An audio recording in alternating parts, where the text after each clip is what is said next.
नमस्कार, संजीवनी घोडेकर, मुंबई महाराष्ट्र येथून मी बोलत आहे। 1 ऑगस्टला माझी 1990ची बॅच 10वीची चारधाम यात्रेसाठी बांद्रा येथून रात्री 12:10च्या ट्रेनने रवाना झाले। काल 5 ऑगस्टला ती लोक काशी विश्वेश्वराचं दर्शन करून गंगोत्री येथे रवाना झाले असं माझ्या 2-3 मैत्रिणींच्या स्टेटसला पाहिलं, पण दुर्दैवाने तिथे काल दुपारी 1:30 वाजता ढगफुटी झाली। त्यानंतर आमचा त्यांच्याशी कोणताही संपर्क होऊ शकला नाही। तरी आपण यापैकी कोणाला पाहिलं असेल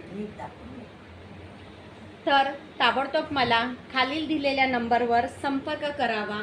नंबर आहे 8369453078। अगर आप लोगों में से इसने किसी को गंगोत्री यहाँ पे देखा होगा तो आप मुझे तुरंत जो दिए हुए नंबर पे संपर्क कीजिए। धन्यवाद।